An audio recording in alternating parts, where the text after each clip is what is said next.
改造了2年多，今天终于实现了全屋用电接地。此级改造被3免税了封 DN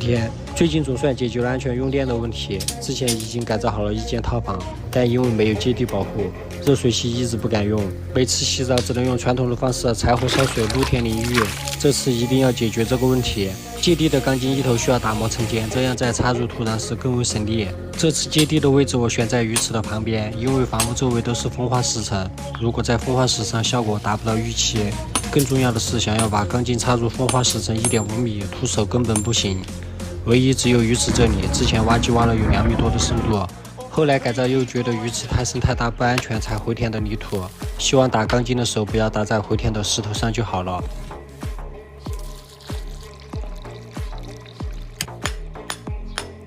预买的接地钢筋有4个点位，每个深度在1.5米。刚开始2处很顺利，就在我安置轻信时，第3个点位还是打在了石头上，可能深度只有80厘米左右，但是就是这点深度，想要拔起来都是很困难的。经过各种不断的尝试，最终还是克服了困难，完美避开了石头。用锤打钢筋算是比较耗体力的工作，4个点位打下来比那个啥还耗体力，应该不是我虚吧？4个接地的点位预买好，下一步就需要用扁铁把它们相互串通。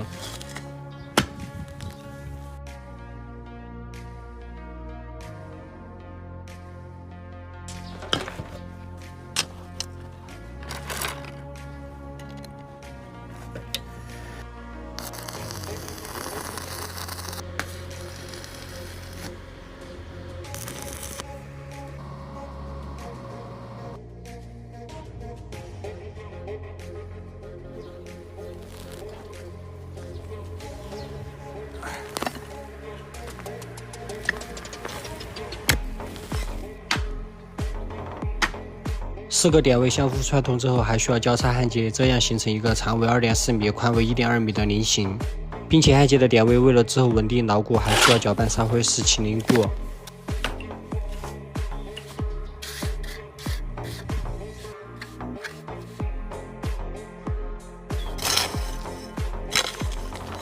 前置工作做好就可以把泥土复原，表面的泥土覆盖的深度超过20厘米。现在只留下了1处点位，接下来就需要从这里搭接一根扁铁，直通室外配电箱。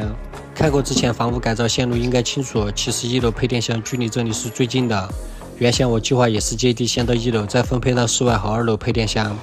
但是现在发现1楼的配电箱太小，不利于分线走线，而室外的配电箱不仅大，容易操作，更重要的是扁铁可以直通到柜体，更稳当。唯一就是距离远了一点。不过好在前院还没开始改造，所以并没有影响什么。其实最开始是我想的太天真了，最初我想的是地线就接到框架的立柱钢筋上应该就行了，所以在改造初期并没有预算到这一步。后来在广大粉丝的知识普及和建议下，才有了这方面的认知。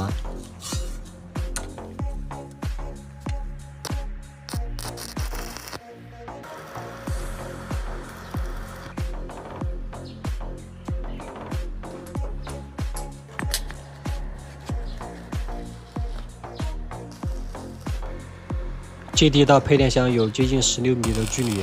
因为当时材料为了方便装车，扁铁每一根的长度都切割成了2米，这样一来途径的搭接点就比较多。为了稳当，每一处搭接接触长度都大于10厘米。最重要的是每个接触面都得用烧灰来凝固，使其稳定的同时又避免焊接点氧化生锈。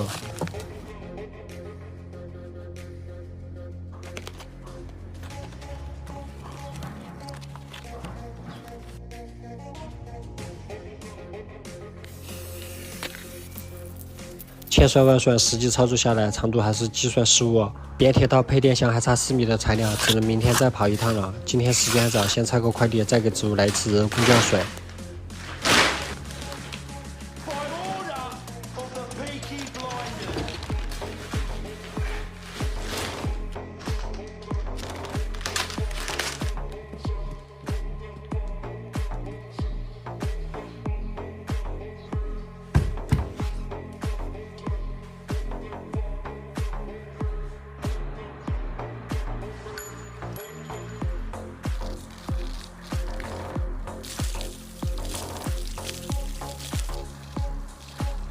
在地里浇水时，发现一只才断气没多久的鸡，最近已经是第3次在地里看见了，不知道是从哪里来的。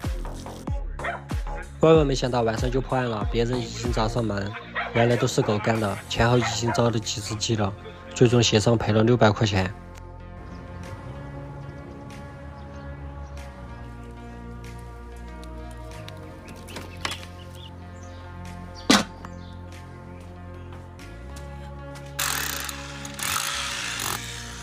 变铁我计划直接接近配电箱，就得在墙面扎出凹槽，旁边是框架和犄角，又得避开才行，最终只能这样绕了一圈。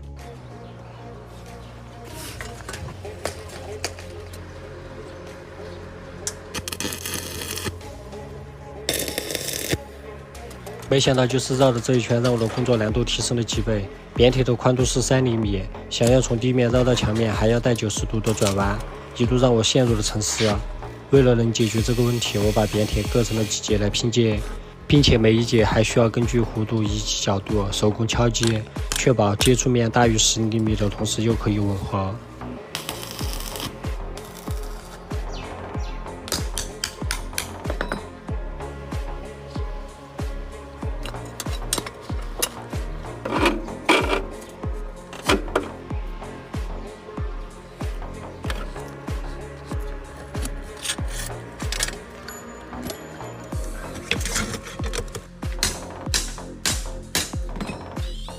变铁的终端接头，我准备钻几个孔来做接地线的螺丝点位，不知道是我工具没想好，还是技术问题。2种钻头都尝试，还断裂了一根，却只穿了1个孔。对你太温柔，你不珍惜，就不要怪我太暴力了。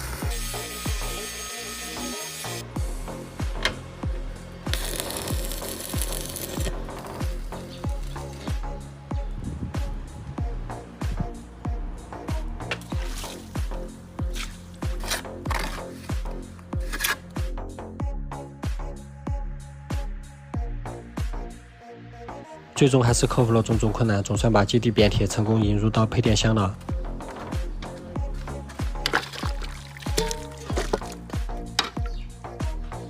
经历了昨晚的教训，慧慧现在已经失去了自由，最后一步就可以从这里接地到室内的配电箱。